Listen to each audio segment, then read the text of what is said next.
it's Jasmine. Today we're going to be making Swedish meatballs. My family loves to eat meatballs. We usually pair it with soup or spaghetti and pasta, but today is a little bit different. We're going to be making baked Swedish meatballs with gravy and mashed potato cakes. I made these mashed potato cakes in my previous video, so make sure to check that out. But you can pair these meatballs with whatever you like. The meatballs are really nice and soft, they're very delicious, and the gravy adds a nice flavor. So let's get started. To prepare my meatballs, first in a pan I'm going to melt my butter, add in the chopped onions and saute it until it's nice and soft and transparent. This is going to take about 2 to 3 minutes. Now prepare a large bowl. We're going to crack in our eggs.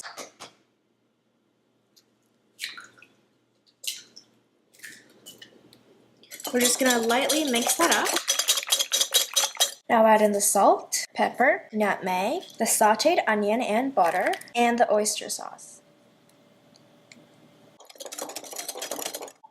Add in the breadcrumbs. Mix that in as well. Traditionally, Swedish meatballs are made with 2 types of meat, ground pork and ground beef. Same amounts, so today I'm using 1 pound each. Add in the ground pork, which is to add an extra richness and a little bit of extra fat to make the meatballs softer. I'm just going to add those in. I'm going to start off by mixing everything together with a spatula, but you could also use a stand mixer. Now I'm going to switch over to mixing it with my hands. Make sure everything is nice and evenly mixed. Once the mixture is ready, I'm going to cover it up. I'm going to be using my lid, but you could also use plastic wrap. And we're going to place this into the fridge for about half an hour to an hour for all the flavors to absorb. Now we can start to form our meatballs. So first you want to prepare a pan, line it with some foil so you don't ruin the pan, and I'm going to be measuring out just my meatballs using a mini ice cream scoop to make sure each one comes out pretty much the same size. First I'm just randomly measuring out my meatball mixture and dropping it onto the pan, and then we're going to roll it out. I scooped out my meatballs just randomly, and I'm just going to dip my hand in some water to make sure that the meatballs doesn't stick, and I'm just going to roll it out so it's nice and smooth. And you don't have to leave too much space between each one because these won't spread like cookies. Bake the meatballs in the oven preheated at 400 degrees Fahrenheit for around 20 minutes, but be sure to keep an eye on it because you don't want it to burn since every oven is different.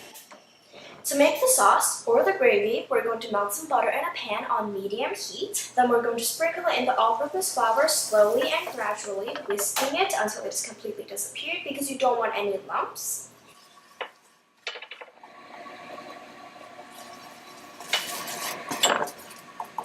Now we're going to splash in some beef broth. I'm using homemade beef broth today, but you can use chicken broth or whatever type. It just depends on however you like it. We're going to splash in about a quarter of it, mix it in completely, add it in another quarter, and then once you got about half of the beef broth in, you can add in the rest. Today I used 3 cups of beef broth. Once all the beef broth is in, you can turn the heat up to high until it starts to boil. Now you can pour in the cream, mix that through, and then add in the sugar, salt, pepper, and finally soy sauce. The soy sauce just adds a nice brown color, and we're going to mix everything through. And then we're going to boil it for about 7 to 8 minutes until it becomes slightly thick. You don't want to reduce it completely at this point because we're going to add in the meatballs and reduce it a little bit more. Now turn off the heat.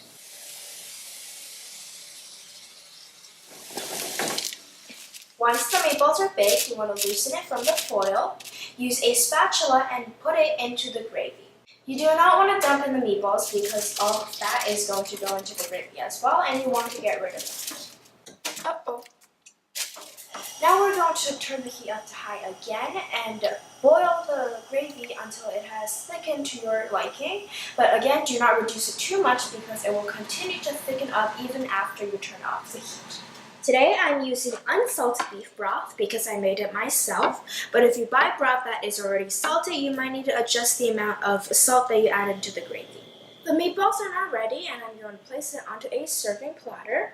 Today I'm going to be serving it with my mashed potato cakes and some cranberry jam.